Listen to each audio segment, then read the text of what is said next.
Assalamualaikum warahmatullahi wabarakatuh. Anak-anakku yang saya cintai, kelas 12 SMK Islam Al-Makiyah yang dirahmati oleh Allah. Marilah kita mohon kepada Allah dengan ucapan Bismillahirrahmanirrahim. Semoga kita belajar untuk mempelajari hukum Allah. Pelajaran yang ada di dalam kelas 12 ini semoga Allah berikan manfaat. Pada kesempatan siang hari ini, alhamdulillah Allah memberikan kepada kita terutama nikmat iman, Islam, sehat jasmani rohani, sehingga kita bisa mengikuti belajar lewat video ini. Semoga Allah membutuhkan terhadap kita semuanya, anak didik dari SMK Islam Al-Makiyah. Bab yang akan kita bahas pada kesempatan siang hari ini, di samping kita meneruskan tadi berperilaku kritis dan berjiwa bersikap demokratis. Bahwasanya kritis seolah-olah orang yang selalu melakukan hal yang sangat mungkin di sebagian orang itu kritis kurang bagus. Padahal berpikir kritis itu ada di dalam kitab suci kita, ialah Al-Quranul Karim. Tepatnya di surat Ali Imran ayat 190-91 yang berbunyi, Inna fi khalqis samawati wal ardi wa ikhtilafil laili wan nahari la ayatin liulil albab alladzina yadhkuruna Allaha qiyaman wa qu'udan wa 'ala junubihim wa yatawakkaruna fi khalqis samawati wal ardi rabbana ma khalaqta hadza batila subhanaka faqina 'adzabannar. Berpikir kritis, ya, berpikir adalah suatu fungsi akal. Dengan berpikir manusia memanfaatkan akalnya untuk memahami hakikat segala sesuatu. Hakikat segala sesuatu adalah kebenaran yang dibenarkan, yang sejati adalah dari Allah Subhanahu wa Ta'ala. Berpikir manusia mengenal Tuhannya itu sangat dibutuhkan. Maka dalam hadis Rasulullah bersabda, tafakkaru fi khalqillah wala tafakkaru fi dzatih. Berpikirlah akan ciptaan Allah, tapi janganlah engkau berpikir zatnya Allah. Itulah yang pernah disampaikan oleh baginda Rasulullah SAW. Kita boleh berpikir cakrawala yang ada di atas langit maupun yang ada di bumi, tapi jangan kita memikirkan kira-kira Allah itu dari mana, siapa yang menciptakan. Kalau Allah berdiri dengan sendiri dalam ilmu tauhid, qiyamuhu binafsihi, Allah berdiri dengan sendirinya, tidak membutuhkan, la yahtaju ila syai'in, Allah tidak membutuhkan dari segala sesuatu, karena Allah berdiri tanpa ditolong oleh sesuatu apapun. Oleh karenanya juga kita harus, di samping berpikir kritis, kita juga harus mempunyai bersikap demokratis. Itu demo ialah suatu kata yang mana untuk mengajak diri kita dalam menganalisa perkembangan zaman yang ada sekarang ini, ialah demokrasi merupakan istilah umum yang berasal dari bahasa Yunani. Demos artinya rakyat, kratos yang berarti pemerintahan. Nah, disinilah pemerintahan dan rakyat itu otomatis akan saling membutuhkan. Ada rakyat tanpa pemimpin, tanpa pemerintahan akan kacau. Hanya pemimpin tanpa ada rakyat, apa yang bisa dipimpin? Oleh karenanya inilah sunatullah yang Allah berikan kepada kita, supaya kita di samping bersikap kritis juga demokratis. Apakah di dalam Al-Quran itu ada? Tentu, karena kita belajar agama Islam, ialah surat Ali Imran ayat 159 yang Allah berfirman, a'udzubillahi minasyaitonirrajim, fabima rahmatin minallahi linta lahum walau kunta faddan ghaidal qalbi lan faddu min hawlik fa'fu anhum wastaghfir lahum wasawirhum fil amr fa idza azamta fatawakkal 'alallah innallaha yuhibbul mutawakkilin. Innallaha yuhibbul mutawakkilin. Surat Al-Imran ayat 159. Para anak-anakku yang dirahmati oleh Allah, terjemah dari surat ini yang kurang lebih, maka berkat rahmat Allah, engkau wahai Nabi Muhammad SAW berlaku lemah lembut terhadap mereka. Sekiranya engkau bersikap keras dan berhati kasar, tentulah mereka menjauhkan diri dari sekitarmu. Karena itu, maafkanlah mereka dan mohonkanlah ampunan untuk mereka, dan bermusyawarahlah dengan mereka dalam urusan itu. Kemudian apabila engkau telah membulatkan tekad, maka bertawakallah kepada Allah. Sesungguhnya Allah mencintai orang-orang yang bertawakal. Disinilah letaknya bahwasanya Rasulullah SAW selalu lemah lembut berdakwah, walaupun beliau dihina, dikasarin, bahkan sampai dibunuh, tapi beliau karena memang orang yang disucikan oleh Allah SWT, maka selalu menghadapi para kafir Quraisy saat itu. Bagaimana beliau di Mekah 13 tahun setelah beliau diangkat jadi Rasul, rupanya Allah perintahkan hijrah ke Yathrib, dulunya sekarang Madinah.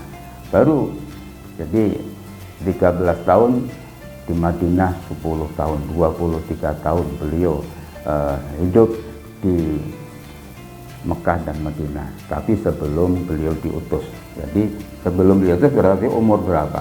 Beliau diutus oleh Allah umur 40 tahun, ditambah 13 di Mekah, baru hijrah ke Madinah 10 tahun, baru beliau menghadap kepada Allah dengan dicabut rohnya, kematian yang saat itu otomatis pindah ke pemimpinan. Di sini di dalam surah ayat Ali Imran 159 ini, kalau boleh kita satu persatu. Jadi di sini dalam lafaz fa'fu, fa'fu itu apa? Maka maafkanlah. Orang yang selalu memberikan maaf ialah orang yang baik. Apakah orang yang tidak memberikan maaf itu tidak baik? Tergantung kondisi. Kalau orang sebaiknya, apabila ada orang minta maaf, berikanlah maaf. Dan kedua, Quran memerintahkan wastaghfir, dan mohonlah ampun. Berarti kalau mohon ampun pada siapa? Otomatis dari manusia ke Khalik Allah SWT. Lah kalau manusia sama manusia namanya minta maaf. Di situ aja gua wasawirhum, bermusyawarahlah. Dengan musyawarah kita akan jadi masalah clear. Tidak pernah musyawarah bisa jadi putus. Putus apa? Putus tidak ada harapan. Tapi dengan musyawarah insya Allah ada jalan keluar. Nah di sini ada azamta. Azam ialah engkau berteguh hati. Termasuk al-mutawakkilin ialah orang yang bertawakal. Bertawakal ialah orang yang bertawakal berserah diri. Apakah langsung kita harus langsung tawakal? Tidak.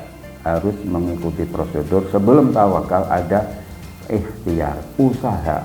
Orang berusaha itu sangat penting. Setelah berusaha semaksimal mungkin, baru kita bertawakal kepada Allah SWT. Di situ ada lintalahum. Engkau berlaku lemah lembut. Ada juga kadang-kadang kita fadlon, bersikap keras. Ghalidul qalbi, berhati kasar. Lan fadlu, sesungguhnya mereka akan menjauhkan diri. Jadi orang yang tidak pernah berlembut hati, bisa-bisa orang itu akan semakin jauh dari diri kita. Min haulika, dari sekitarmu. Ini ayat yang ada di dalam surah Ali Imran ini menggambarkan bagaimana seorang Rasul di samping untuk memberikan pencerahan kepada umatnya, juga beliau bisa berlemah lembut, walaupun dihina, dicaci maki, bahkan mau dibunuh pun beliau selalu memberikan maaf. Allahumma hdi qaumin fa innahum la ya'lamun. Itu yang sering diucapkan oleh beliau baginda Rasulullah Muhammad SAW pada waktu beliau hijrah ke Taif. Apa yang terjadi? Saat itu penduduk Taif, enggak laki-laki, perempuan, anak-anak ikut untuk menyakiti baginda Rasul. Rupanya timbukan batu yang mengena terhadap baginda Rasul, malaikat yang menjaga Jabal Taif bilang, "Ya Rasulullah, izinkanlah aku akan balik penduduk Taif." Tapi Nabi bukan malah mengiyakan. Justru beliau, "Wahai para malaikat yang menjaga gunung Taif ini, jangan, cukup aku yang menghadapi, karena mereka tidak." Allahumma hdi qaumin, ya Allah, tunjukkanlah kaumku ini, fa innahum la ya'lamun, sesungguhnya mereka tidak tahu. Kalau tahu tidak akan menyakiti aku, karena tidak tahu sehingga mereka nyakitin. Dengan doa itu rupanya Allah SWT mengabulkan apa yang disampaikan oleh baginda Rasulullah Muhammad SAW. Hukum tajwid di dalam lanfadhu, pertama lanfadhu ada nun mati ketemu fa, bacaan ikhfa itu. Rahmatim minallah, rahmatim ada tanwin kasroh ketemu mim, bacaan idhum bihuna. Min haulik, nah ini min haulik ada nun mati ketemu ha, itu bacaan idhar holki. Linta, nah itu linta, nun mati ketemu tak, bacaan ikhfa. Anhum wastaghfir, ini ada dua bacaan, tapi yang kalau toh nun mati ketemu ha sudah bacaan idhar mafhum, wastaghfir yang di garis bawain itu idhar safawi, mim mati ketemu wawu. Fadhon holibon, ini idhar, kenapa tanwin ketemu ghain. Ini hukum tajwid dalam surat Ali Imran ayat 159. Adapun penjelasan surat Ali Imran ini sudah mafhum, membahas tentang tata cara melakukan musyawarah yang kita kenal dengan berdemokrasi. Musyawarah tidak semuanya harus bulat, kadang-kadang musyawarah ada pro dan kontra. Tapi pro dan kontra itu jangan dijadiin suatu permasalahan yang sangat fundamental sehingga permusuhan. Ya kita ambil mana yang terbanyak, dengan musyawarah itu berarti insya Allah itu yang bisa kita lakukan. Kalau ada yang tidak setuju, itu sudah mafhum, namanya manusia pasti ada yang pro dan kontra. Nah, semoga penjelasan ayat yang ada 159 di surat Al Imran ini mengenai berdemokrasi, berpikir kritis supaya kita tahu. Semoga Allah SWT memberikan kepada kita ilmu yang bermanfaat fid dini wa dunya wal akhirah. Dengan ucapan mari dengan al-makiyah, bisa, pasti bisa, harus bisa, sempurna. Wabillahi taufiq wal hidayah wal inayah wal amunkum. Wassalamualaikum warahmatullahi wabarakatuh.